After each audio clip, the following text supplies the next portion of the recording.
It's another cable show about God. Your host is Dr. Craig Johnson, pastor of Bethel Christian Fellowship in Agoura Hills and professor in residence at Chalcedon Christian Academy. I want to read from Psalm 77, verse 19. Thy way is in the sea, and thy path in the great waters, and thy footsteps are not known. I want to read a few verses from Mark chapter 6. We're going to talk about storms today, because you are either going into the storm, you are in the middle of the storm, or you are just coming out of the storm. Life is filled with storms and difficulties, and we're going to find out that God's way is in the sea. The imagery of the sea is the imagery of the unknown. And did you know God always meets us at the point of the unknown in our life? There's always a mercy and mystery, and He's already right in the middle of the mysteries of your life. But there's a little story here of Jesus. He just multiplied the loaves and the fishes in Mark 6:45. Did a great miracle, and it says, and straightway He constrained His disciples to get into the ship and to go to the other side before unto Bethsaida, while He sent away the people. And when He had sent them away, He departed into the mountain to pray. And when even was come, the ship was in the midst of the sea, and He alone on the land. And He saw them toiling and rowing, for the wind was contrary unto them. And about the fourth watch of the night He cometh unto them walking upon the sea, and would have passed them. But when they saw Him walking upon the sea, they supposed it had been a spirit, and cried out. For they all saw Him and were troubled. And immediately He talked with them, and said unto them, Be of good cheer, it is I, be not afraid. And He went up unto them into the ship, and the wind ceased, and they were sore amazed in themselves beyond measure, and wondered. May God bless the reading of His holy word. Did you know storms are inevitable? The first point I want to make is storms are going to come. I don't care what anybody told you about the spiritual life. Storms are on the way. And in this story, in the narrative, let me give you the context. Jesus just fed the 5,000. He just multiplied loaves and fishes. This was a great display of kingdom power. And as a result, the crowd wanted to make Him king. Crowds are weird. They usually always do what is contrary to God's revealed plan.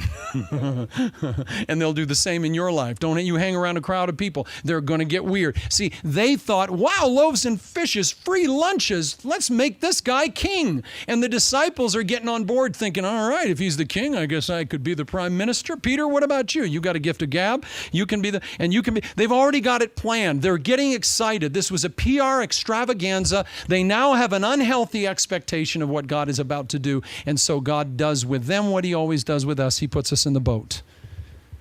He says, now, I'm going to go pray. You all get in the boat. It's about 7 at night, and just go to the other side. That was the command. Go to the other side. He didn't say go halfway and sink.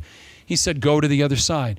And in the middle of their process of rowing, the winds blow up, the water's coming into the boat. They go into about a 6-hour period of toiling where their lives are threatened. And we're going to talk about storms, because God's primary way of working is to meet you in the middle of your storm. You've all got a storm in your life of some sort.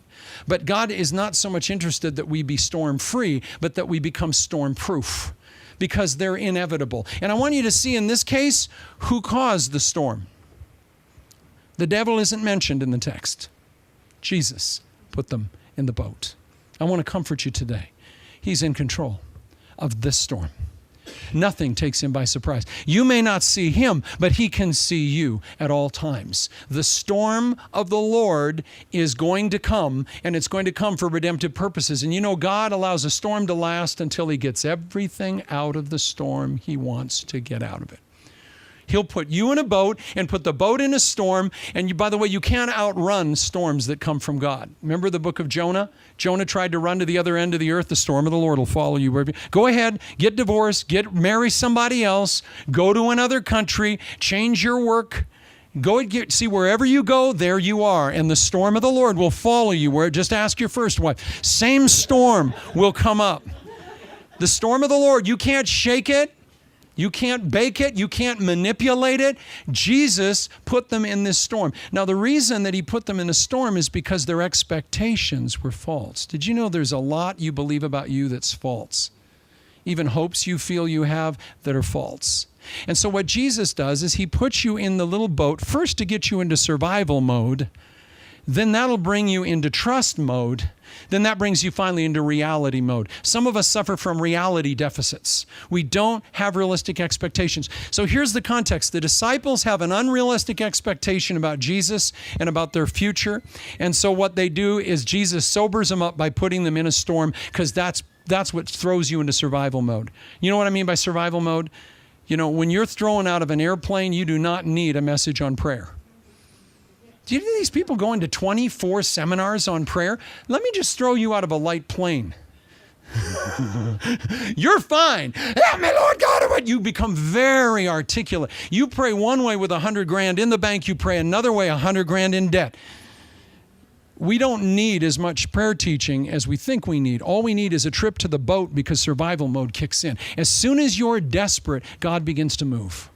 But see, the devil comes in, the enemy comes in and says, no, this is the way it's going to be forever. And God goes, no. This is just a means to an end. So I want to encourage you. The context is Jesus put them in the boat to sober up their reality distortions. He wanted to slap them around a little bit and say, thought I was going to be king, thought I was your meal ticket. It's not going to go that way. And sometimes God has to sober us up with regard to our expectations for our spiritual life. And he gives us a little slap in the face.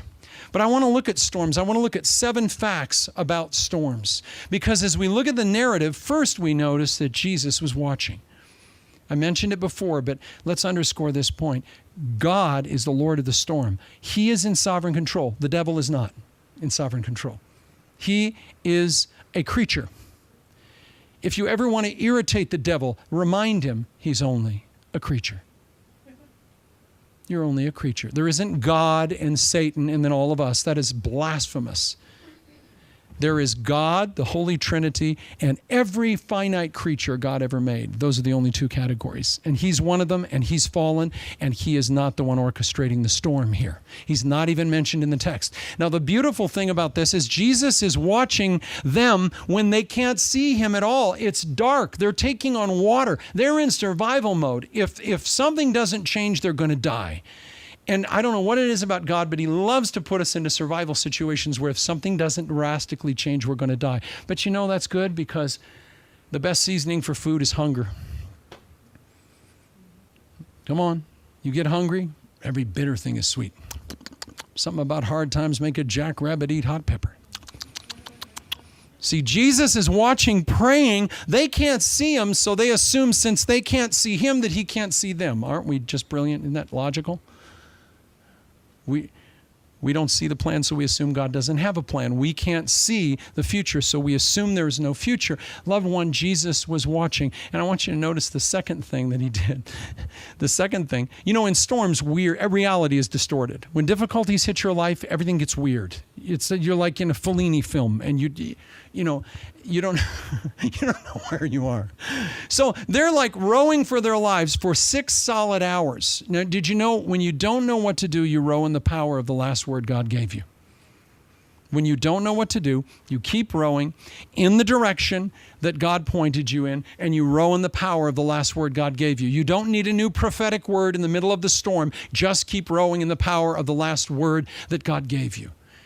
You may have to think back a little bit to think what that was. But I want you to notice about Jesus, he's not only watching them, but second, he comes walking on the water. Now, if this isn't weird enough, he made as though he was going to walk by them. You know, sometimes God shows up and doesn't do anything on our terms. In stormy situations, Jesus will often show up and not do anything. He just walks on the water and goes, how's it going? How's everybody?